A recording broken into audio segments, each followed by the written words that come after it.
처음 해보는 거예요? 아니요. 많이 했어요? 오늘 안 돼요. 소개 AC의 이조자로 소개하시죠. 뉴스 제출자로 하시죠. 시작하면 되나요? 네. 네, 안녕하세요. 저는 오늘 제목이 길지만 쉽게 말해 그냥 워터마킹에 대해서 발표를 하게 된 2기 김민영입니다. 혹시 저를 모르실 분도 있을 것 같아서 간단하게 소개를 하면은 제가 2기 학회원이고요. 아이쿠 4기 때 학회장을 했었고 지금 현재 밀랩 학부 연구생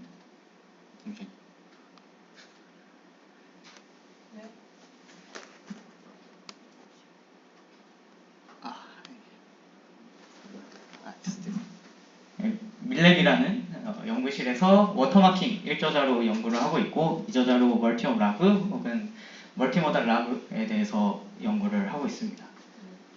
와우. 대박.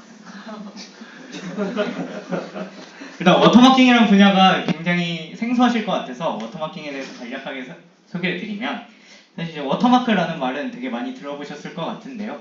이렇게 밑에 보이는 것처럼 이런 반복적인 패턴들을 뭐 이미지나 오디오나 그런 데 삽입하는 거를 디지털 워터마킹이라고 생각을 하시면 됩니다.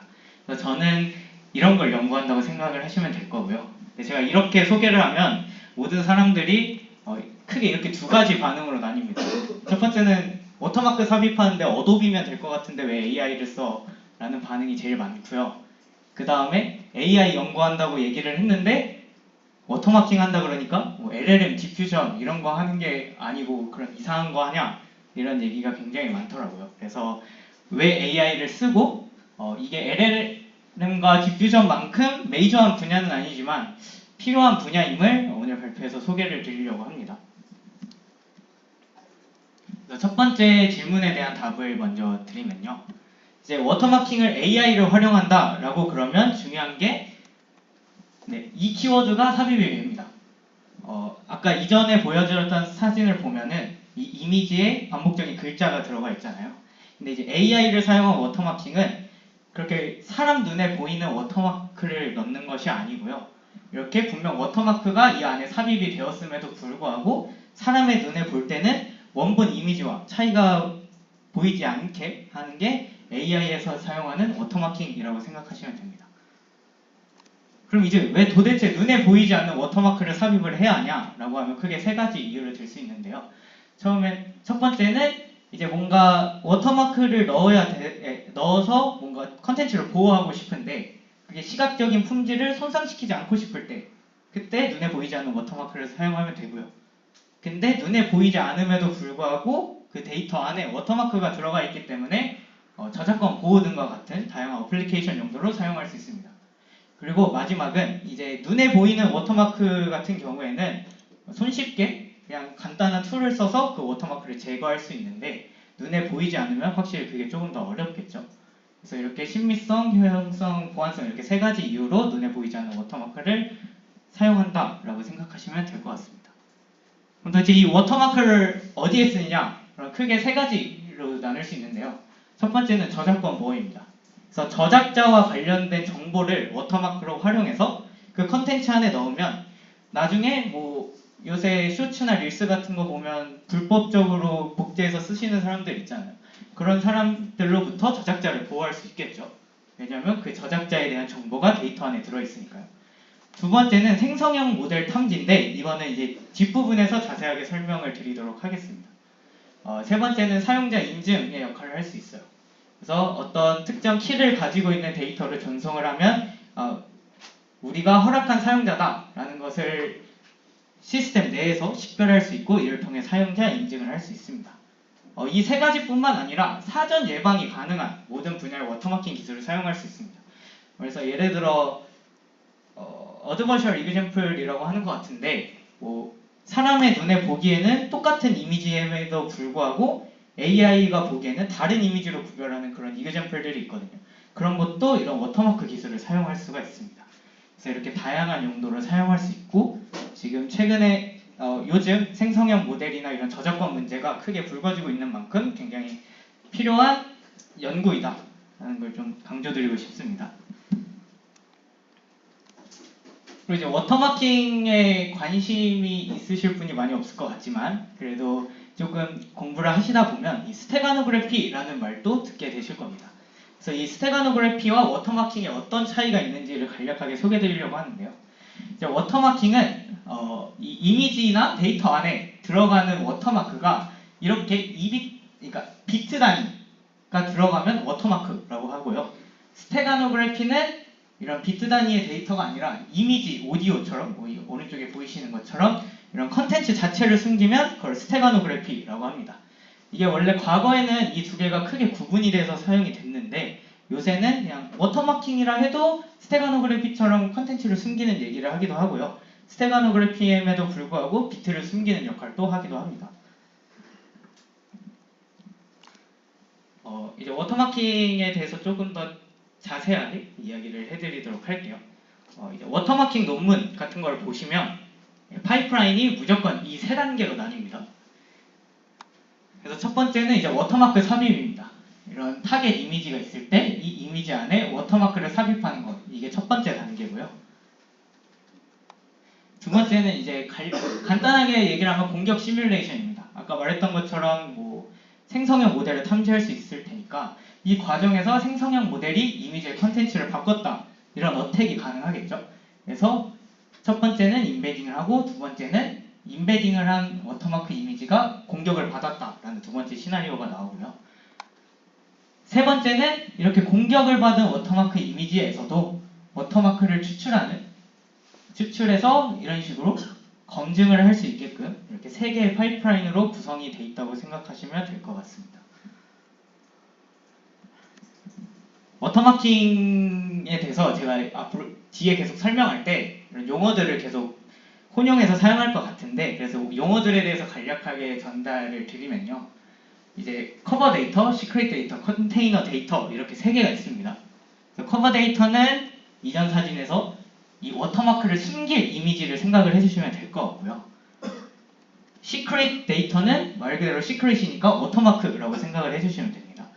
그리고 컨테이너 데이터는 아까 커버 이미지에 시크릿 이미지를 숨긴 이 데이터, 저 워터마크드 이미지를 컨테이너 데이터라고 생각을 하시면 되고요. 그래서 아까 전에 보여드렸던 첫 번째 파이프라인 과정, 즉 워터마킹이란 거는 커버 데이터 안에 시크릿 데이터를 숨겨 컨테이너 데이터를 만드는 것이라고 정의할 수 있을 것 같습니다. 이때 중요한 것은 아까 전에 워터마크가 삽입된 게 사람들의 눈에 티가 나지 않아야 된다 했기 때문에 커버 데이터와 컨테이너 데이터가 비슷하게끔 뭐 로스 같은 걸 흘려주겠죠. 그래서 MSE 로스나 퍼셉츄얼 로스, 다양한 로스 종류를 사용을 합니다. 그 사용하는 이유가 커버 데이터와 컨테이너 데이터 사이에 이미지 품질 차이가 없게 해서 사람이 보기에는 똑같은 이미지다라고 생각하게끔 만드는 거라 생각하시면 되고요. 그래서 컨테이너 데이터는 워터마크 정보를 갖고 있는 커버 데이터라고 보시면 됩니다. 네, 이제 어택 시뮬레이션인데요. 사실 이게 워터마크 논문들에서 그렇게 약간 이 용어들을 정의를 하진 않는데 그래도 굳이 정의를 하자면 어택을 두 개 정도로 나눌 수 있다고 생각을 합니다. 그래서 컨텐트 프리저빙 어택하고 컨텐트 모디파이드 어택 이렇게 두 개로 보실 수 있는데요. 컨텐트 프리저빙 어택은 말 그대로 이제 컨텐츠가 바뀌지 않는 공격들을 의미를 합니다. 예를 들어 뭐 PNG 파일인데 JPG로 바꿨다, 이런 것들은 사실 그냥 안에 있는 그런 시멘틱한 정보가 바뀌지 않고 그냥 어느 정도의 디그라데이션만 있는 공격이잖아요. 그래서 이런 공격은 인간이 보기에 시멘틱이 그런 공격은 그래서 악의적이지 않은 공격으로 분류를 하고요, 보통. 컨텐트 모디파이드 어택 같은 경우에는 여러분들이 일반적으로 생각하는 인페인팅 모델이나 딥페이크 모델들을 활용해서 데이터의 이 컨텐츠, 그러니까 시멘틱한 요소까지 변하는 공격을 컨텐트 모디파이드 어택이라고 생각을 하시면 됩니다. 그래서 보통 악의적인 공격으로 분류를 하고요. 세 번째 과정의 익스트랙팅은 아까 전에 컨테이너 데이터 혹은 아까 어택 시뮬레이션에 의해 공격받은 컨테이너 데이터에서 아까 삽입했던 시크릿 데이터를 추출해내는 것, 워터마크를 추출해내는 거를 익스트랙팅 과정이라고 생각을 하시면 되고요. 컨테이너 데이터가 커버 데이터랑 비슷하게 생겼다 하더라도 결국 인베딩 과정에서 시크릿 데이터를 숨긴 거기 때문에 추출이 가능합니다. 그리고 이거와 관련된 로스로는 이제 추출된 시크릿 데이터, 추출된 워터마크는 널 당시의 워터마크와 같아야 되기 때문에 추출한 시크릿 데이터와 원본 시크릿 데이터 사이 MSE 로스 혹은 뭐 이미지 같은 경우에는 퍼셉추얼 로스 이런 것들을 더 추가할 수 있겠죠. 그리고 이 크게 이렇게 두 개의 로스가 있다 생각을 하시면 되고요. 만약에 내가 어떤 태스크를 하냐에 따라 추가적인 제약 요소가 필요하다 그러면 그에 맞는 로스를 계속 추가한다고 생각을 하시면 될 것 같습니다. 실제로 제가 유립스에 썼던 거에는 로스가 8개가 들어갑니다.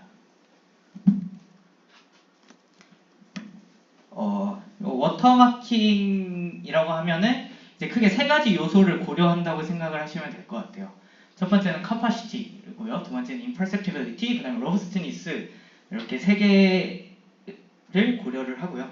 각각에 대해서 설명을 한다면 capacity, 얼마나 많은 정보를 숨길 수 있는가입니다. 그래서 어떤 특정 이미지 안에 뭐 다른 이미지 3개를 숨길 수 있다라고 하면 이미지를 1개 숨길 수 있는 기술보다 capacity가 좋은 모델이다 라고 생각을 하시면 될 것 같고요.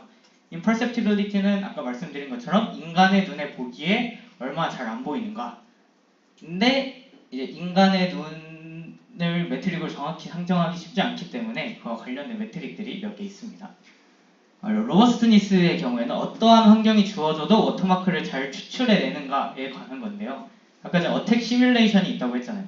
그 어택 시뮬레이션에 의해서 데이터가 변경이 되더라도 워터마크를 잘 추출할 수 있으면 로버스트하다라고 하고요. 그러면 만약 공격을 받았는데 워터마크가 추출이 되지 않는다 그러면 프레자일하다라고 이야기를 합니다. 보통 이 capacity와 imperceptibility는 잘하면 잘할수록 좋은 모델이라는 평가가 많은데요. 이 로버스트니스는 상황에 따라 프레자일한 성격이 좀 더 좋다는 경우가 있습니다. 그럼 각각의 요소들을 어떻게 평가하냐 매트릭을 알아야겠죠. 이제 capacity는 마땅한 매트릭이 존재하지 않습니다. 이전에 딥러닝으로 넘어오기 전에는 몇 개가 있었던 것 같은데 그게 별로 최근에는 사용되지 않은 매트릭이고요.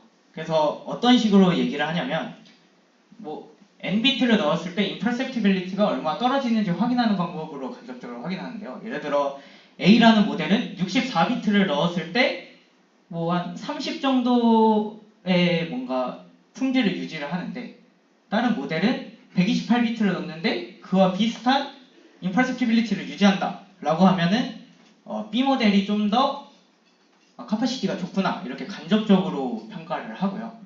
imperceptibility 같은 경우에는 이제 정해진 매트릭이 있습니다. 그래서 PSNR 이건 이제 그냥 단순히 픽셀 값 차이가 얼마나 나냐를 계산한다고 보시면 될 거고요. 뭐 SSIM은 뭐 이미지의 밝기, 구조 이런 것들을 고려해서 하는 매트릭. LPIPS는 이거는 집기선 하시는 분들은 알 것 같은데 VGG 같은 데 태워서 코사인 시뮬러리티를 구해서 얼마나 유사하냐 뭐 이런 것들을 보는 거라고 생각하시면 됩니다. 그래서 이 위에 있는 게 이미지 혹은 비디오를 위한 매트릭이고요. 이 밑에 있는 것들은 위에 것과 비슷한데 오디오를 위해서 만들어진 매트릭이라고 생각하시면 될 것 같습니다. 이 외에도 원본과의 유사성 혹은 노이즈의 정도를 측정할 수 있는 매트릭이라면 뭐든지 imperceptibility를 측정할 수 있다고 생각을 하시면 됩니다. 대신에 만약 이전 논문들에서 사용한 매트릭이 아니면 이걸 사용하는 약간 정당성은 부여를 해줘야겠죠. 로버스트니스 같은 경우에는 이제 스테가노그래피 같은 경우에는 데이터를 삽입하니까 추출한 데이터랑 그러니까 삽입한 원본 데이터가 얼마나 비슷하냐는 이거랑 똑같이 측정할 수 있겠고요. 그 외에 워터마크의 경우에는 비트를 넣는다고 했잖아요. 그래서 비트 어큐러시, 넣은 비트랑 추출한 비트가 얼마나 같은가, 비트 에러, 넣은 거랑 안 넣은 거랑 얼마나 다른가 이런 걸로 로버스트니스를 추출할 수 있고요. 로버스트니스를 측정할 수 있고요. 이것도 이제 마찬가지로 워터마크와의 유사성 혹은 노이즈의 정도를 측정할 수 있다면 뭐든지 사용 가능하다고 생각하시면 될 것 같습니다.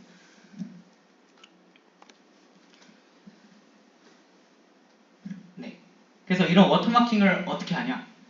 이제 기존의 딥러닝 방식이 나오기 전에는 이제 트래디셔널 워터마킹을 적었는데 LSB 워터마킹이라는 방법을 사용했습니다. 사실 저도 해본 적이 없어서 잘 모릅니다. 근데 설명을 간단하게 하면 이제 LSB라고 하면 일단은 하나의 데이터형에서 가장 작은 위치의 비트를 얘기를 하는 거죠. 그럼 8비트가 있으면 그 제일 낮은 비트를 얘기한다고 생각을 하시면 될 겁니다.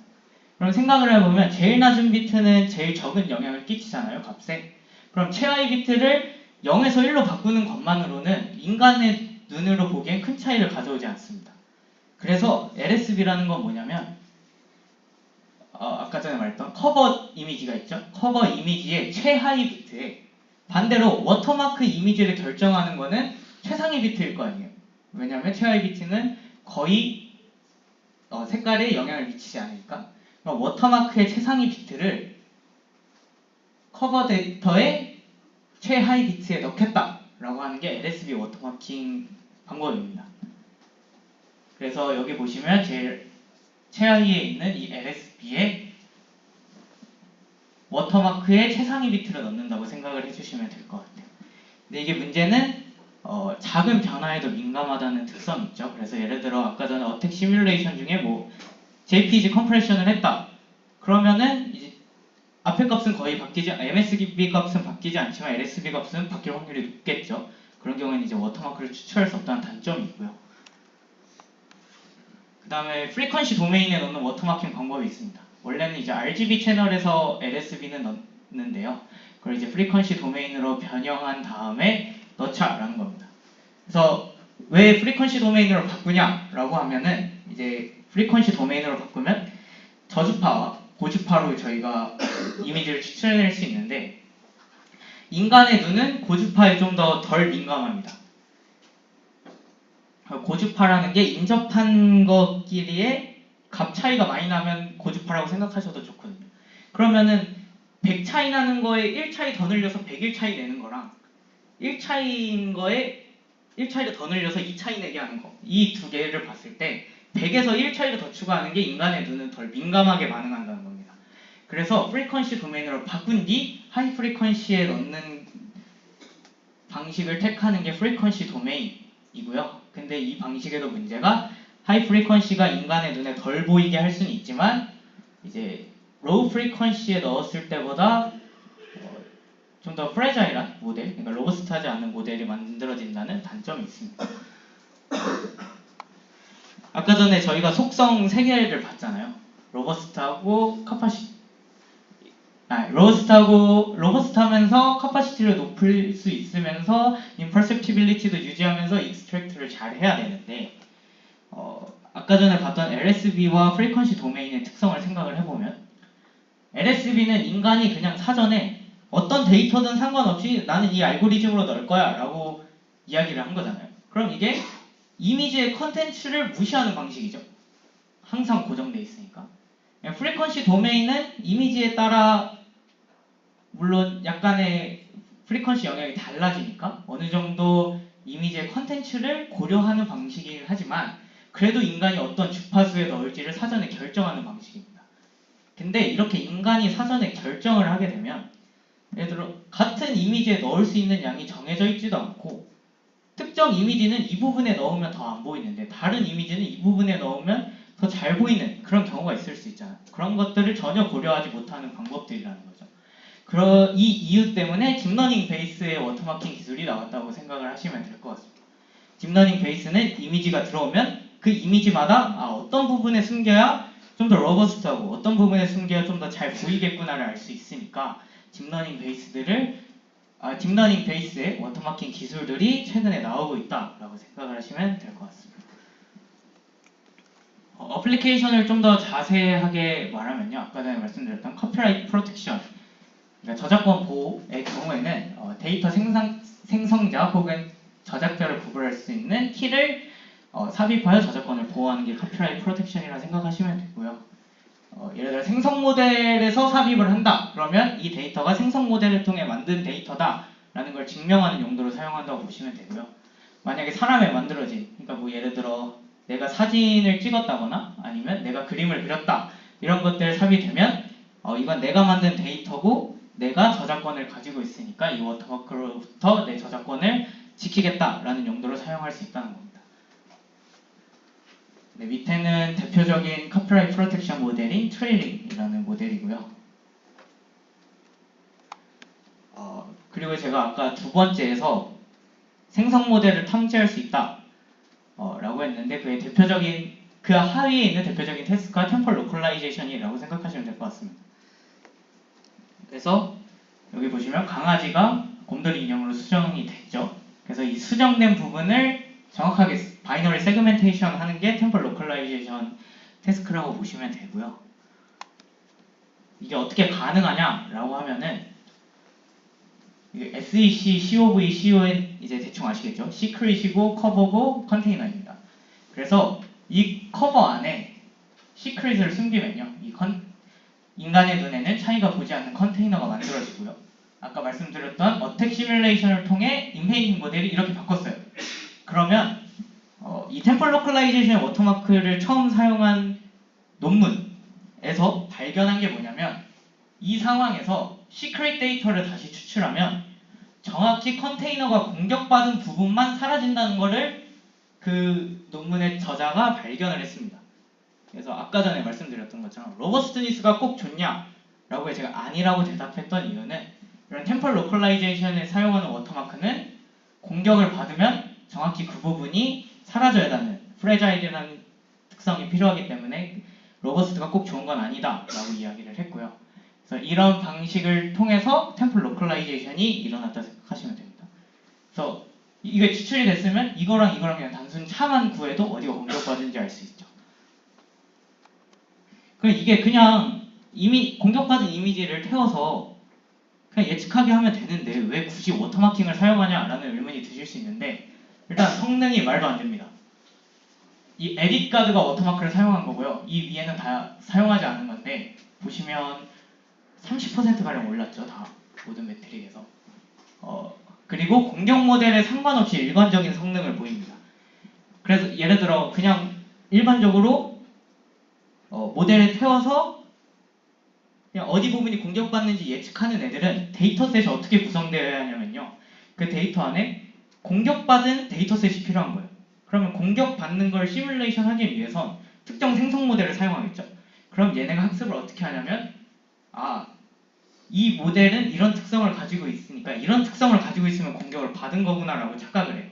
그래서 얘네 데이터가요. 이 미스트라는 데이터셋에 대해서는 학습을 안 했거든요. 그러다 보니까 다른 데이터는 높은 성능을 보이는데 여기서만 쭉 떨어지는 성능을 보이죠.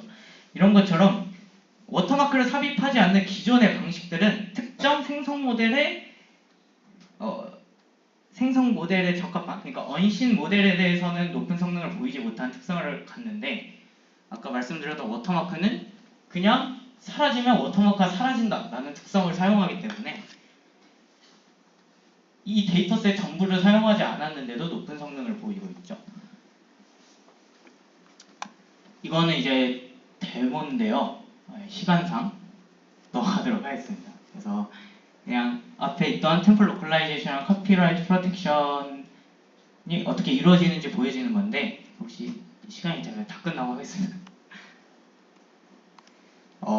워터마킹 분야의 현재가 어떻게 되냐라고 하면은 여기 보이시는 것처럼 바이너리 클래시피케이션에서 96이면 이제 올려봤자 의미 없는 수치고요. 얘도 1.0까지 갔죠. 카피라이트 프로텍션도 1.0까지 갔습니다. 그러니까 이제 더 이상 얘네들이랑 같은 세팅으로는 논문을 쓸 그게 없어요. 그럼 어떻게 하냐? 첫 번째는 새로운 태스크를 제안하는 겁니다. 이제 아까 말씀드렸던 템플 로컬라이제이션 그게 그 태스크가 뭔가 하지 못하는 그런 게 있을 수 있잖아요. 그런 태스크를 새롭게 제안하는 거예요. 예를 들어 제가 제안한 것 중 하나는 이제 리커버리라는 태스크인데 로컬라이제이션이 단순히 바이너리 클래시피케이션을 했다면 얘는 우리 그냥 공격받았으면 원본 이미지를 복원할래 라는 건 훨씬 어려운 태스크잖아요. 그런 것들을 제안할 수 있고요. 두 번째는 리얼월드와 같은 시나리오에 적합한 세팅을 제작을 하는 겁니다. 예를 들어 아까 말씀드렸던 JPG 컴프레션에서 원래 잘 안 됐는데 내가 JPG는 일상생활에서 충분히 일어날 수 있는 공격이다. 근데 얘네 못한다 라고 이제 주장을 하면서 말이 되는 세팅을 제작해서 그거에 맞는 모델을 만드는 방법이 있고요. 근데 이게 말이 안 된다 생각할 수 있는데 꽤나 약합니다, 얘네들이. 그리고 세 번째는 LLM에 적용하는 겁니다. 이제 LLM에 최근에 이제 LLM 발전하면서 저희 그런 거 있잖아요. 이게 LLM이 쓴 건지 아닌지 구분하는 그런 툴. 그런 것들 대신에 워터마크를 사용을 해서 어떤 특정 패턴이 반복되게 텍스트를 생성하는 방식인데 제가 아직 이쪽 논문을 안 읽어봐서 그냥 이 정도로 하겠습니다. 지금부터는 제가 한 논문들을 그냥 간략하게 소개하고 끝내는 시간을 갖도록 하겠습니다. 그래서 처음에 낸 거는 CVPR 2025에 냈는데 아쉽게 리젝을 당한 태스크고요. 그래서 간략하게 소개를 하면 단일 모달리티 워터마킹을 크로스 모달, 멀티 모달로 바꾼 거고요. 템플 로컬라이제이션 태스크를 타겟을 했고요. 피처 레벨 컴패리슨을 통한 템플 로컬라이제이션을 진행했다 생각하시면 됩니다. 뒤에서 더 자세하게 설명드릴 거예요. 사전 지식으로 이제 인버티블 듀럴 네트워크라는 것을 아시면 좋을 것 같아서 넣었는데요. 워터마킹에서 자주 사용되는 네트워크고요. 설명을 드리면 출력으로부터 정확하게 복원할 수 있는 가역성이라는 고유한 특성을 지닌 가역 블록들로 구성된 아키텍처. 이게 말이 좀 이상하죠. 왜냐하면 제가 그냥 영어로 된 제 논문을 그냥 번역해서 가져온 건데, 그래서 이거를 수식으로 설명을 하면 입력가 x가 있고 어떤 모델 f가 있어요. 그러면 저희가 x를 f에 태워서 y를 생성을 한다 했을 때 이때 가역성이라는 고유한 특성은 f 인버스를 저희가 직접 구할 수 있고, 이를 통해 y가 주어지면 f 인버스 y를 통해 입력값을 다시 얻어낼 수 있다라는 게 이 인버티블 듀럴 네트워크의 특징입니다. 밑에 수식을 보시면 얘는 y는 fx라고 생각하시면 되고요. 얘는 x는 f 인버스 x 프로세스라 생각을 하시면 되는데, 이렇게 인풋이 두 개가 들어오면은 그 다음 층의 출력을 만들어낼 수 있고요. 이 두 출력만 가지고 다시 원본을 복구해낼 수 있다. 이게 인버티블 듀럴 네트워크의 핵심입니다. 그래서 수식을 보시면 금방 이해가 될 거예요. 그러니까 이 아까 전에 워터마킹의 핵심은 숨기고 그걸 추출해내는 게 핵심인데, 숨기는 순간 가역 과정이 생기니까 추출을 보장할 수 있겠죠. 그래서 인버티블 듀럴 네트워크를 자주 사용하고요. 근데 이 인버티블 듀럴 네트워크의 특징 중 하나가 아까 말씀드렸던 이겁니다. 이게 공격을 받아서 바뀌었잖아요. 그러면 가역성이 깨지는데 그 결과가 어떻게 되냐? 에서 공격을 받지 않은 부분은 보존되고 아닌 값은 말도 안 되는 값으로 바뀐다라는 게 이 인버티블 듀럴 네트워크의 특징이었습니다.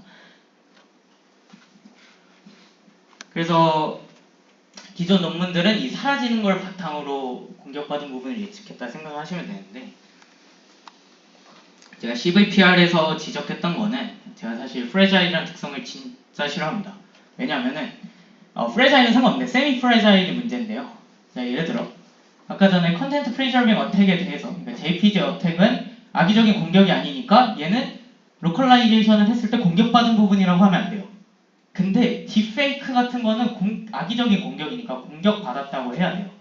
그러면은 세미 프레자일은 이 중간 어딘가가 공격받지 않은 거다 라고 주장을 해야 되는데 그게 쉽지 않다는 거죠.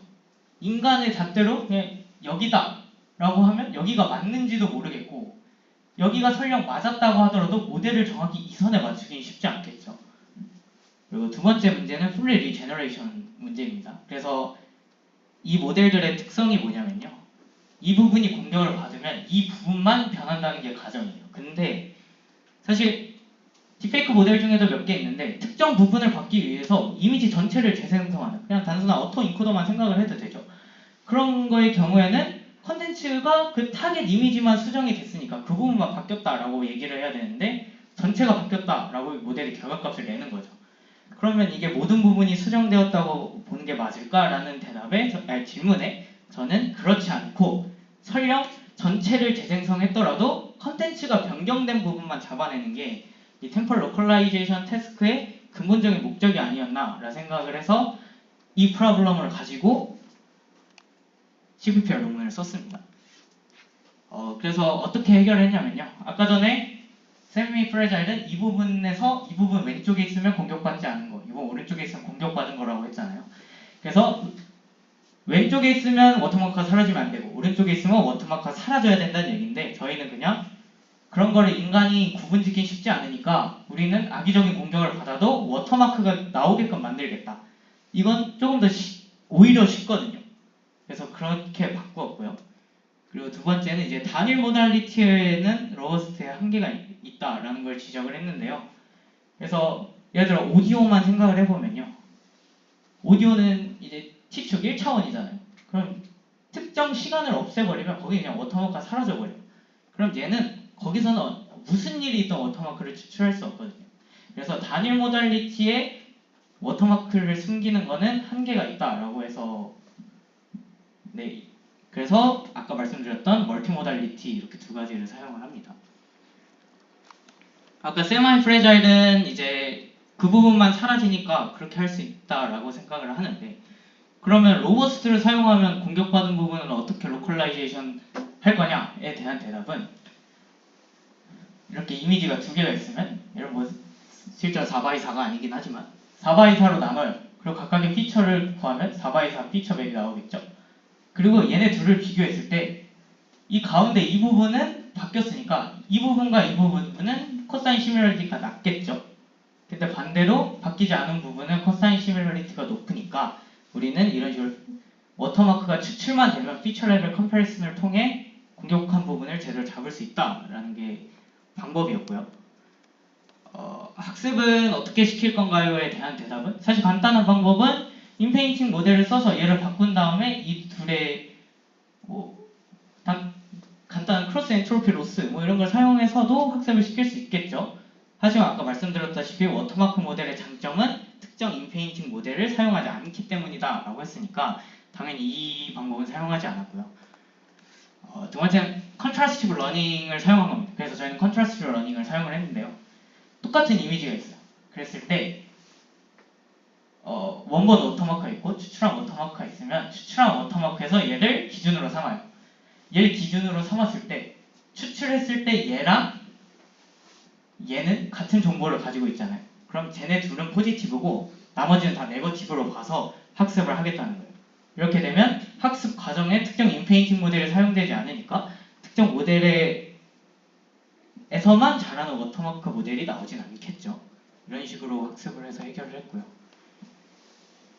크로스 모델 워터마킹이 무엇인지 잘 모르시는 분도 있을 것 같아서 이게 비디오가 있으면 비디오의 한 프레임에 오디오를 넣고 오디오 세그먼트에 비주얼을 넣는다 이렇게 생각을 하시면 되고 워터마크 사실 오디오 1초랑 이미지 하나를 비교했을 때 이미지 하나가 가지고 있는 정보량이 훨씬 더 많거든요.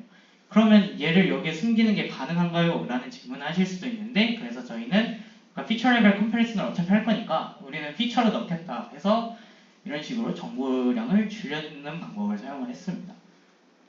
그래서 최종 아키텍처가 이렇게 돼요. 되게 복잡한데 그냥 간단하게 피처를 뽑고 크로스 숨기고 공격받고 추출하고 피처 레벨 비교를 하겠다 이겁니다.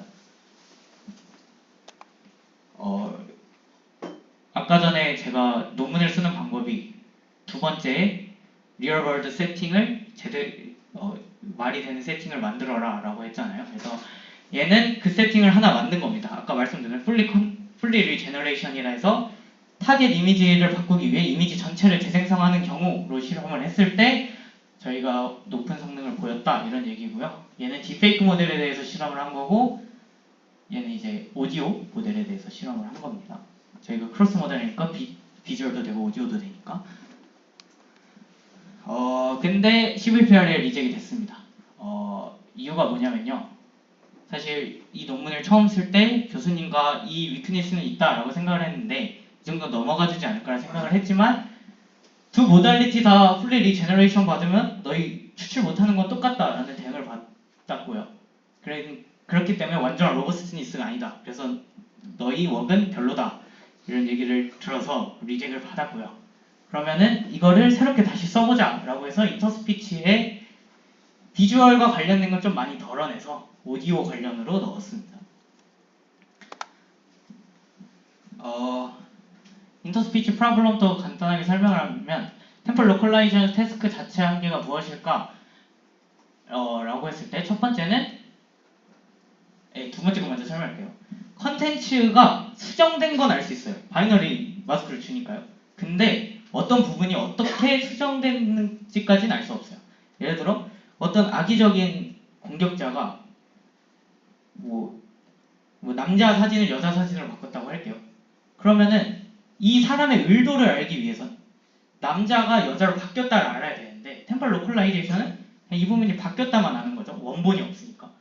이 부분에서 알 수 있는 부분이 한계가 있고, 두 번째는 템플 로컬라이제이션 부분은 이제 그 컨텐츠에 공격받지 않은 부분만 재사용할 수 있다는 특징이 있는데, 원본을 복원할 수 있으면 전체를 재사용할 수 있겠죠. 그래서 저희는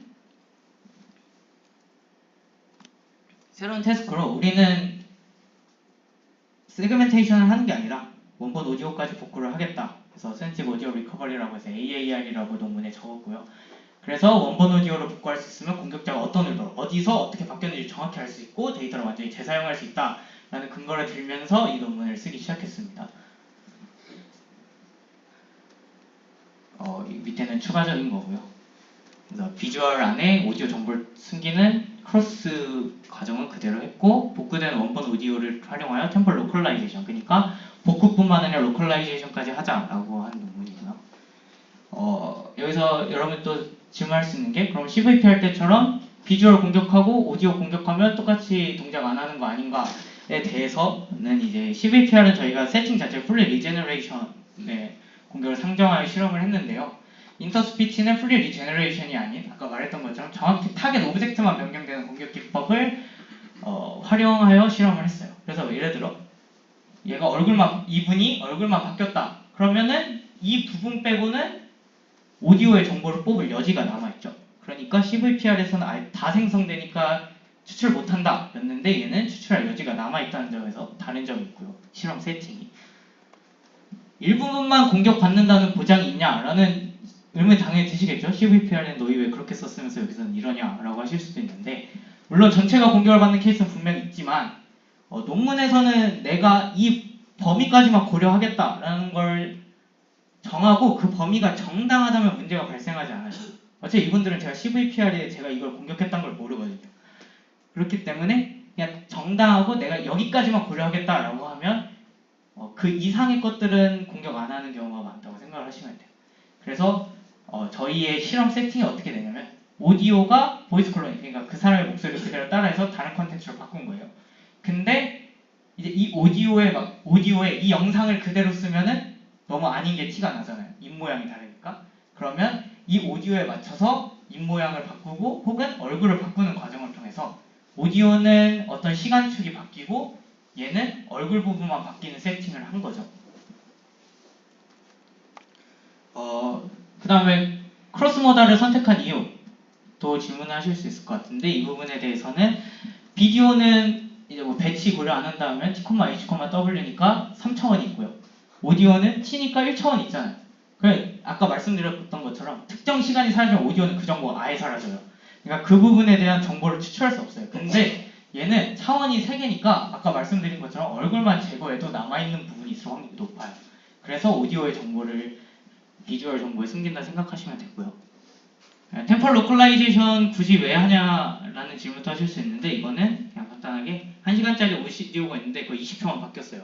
근데 우리가 원본 오디오를 복구했어 라고 얘기를 해봤자 이게 사람이 계속 들으면서 예를 들어 45분부터 45분 20초가 바뀌었는데 그거를 찾는 건 너무 멍청한 짓이잖아요. 그러니까 어디가 이렇게 바뀌었고 너가 들어보면서 비교해라를 주기 위해 템플 로컬라이제이션까지 했다고 생각하시면 됩니다.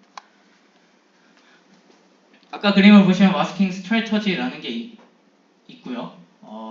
뒤에서 그냥 그림으로 설명할게요.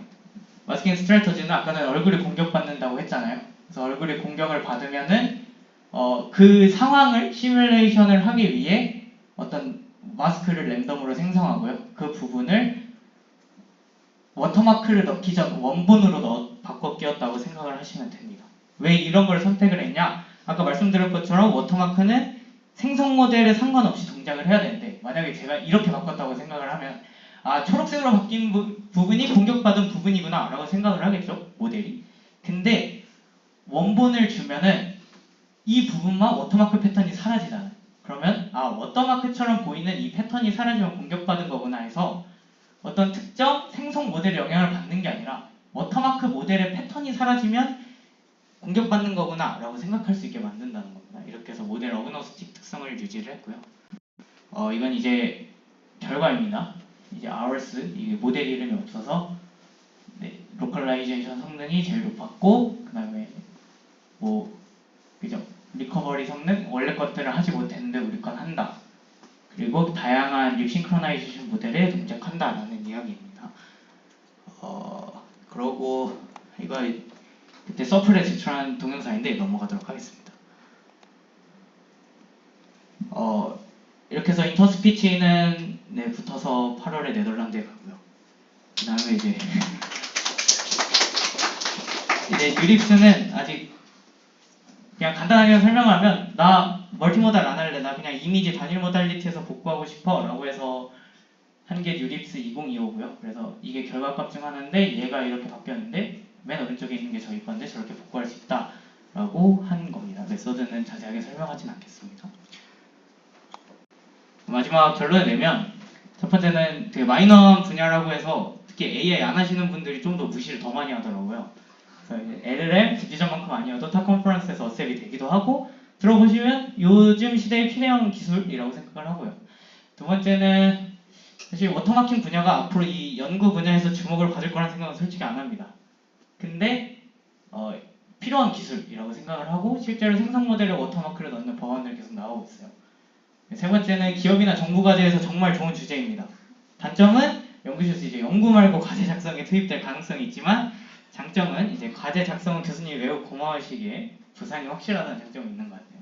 혹시 돈 받나요 그러면? 아, 그건 비밀로 하겠습니다. 네 번째는 논문 처음 쓸 때 많이 겁먹지 말자라는 거고요. 솔직히 처음 쓸 때는 겁나는데 이게 한 3편씩 쓰다 보니까 그냥 또 쓰는구나 하고 있는 것 같고요. 다섯 번째는 이제 리젝 처음에 당했을 때 인터스피치 엄청 무서워했는데 이렇게 다음 학기에 또 내면 되니까 그렇게 무서워하실 필요는 없고 그렇다고 해도 익숙해지시면 안 됩니다. 네. 그래서 발표를 마치고 이거 세 번째 거 저 인터스피치 논문입니다. 네, 감사합니다.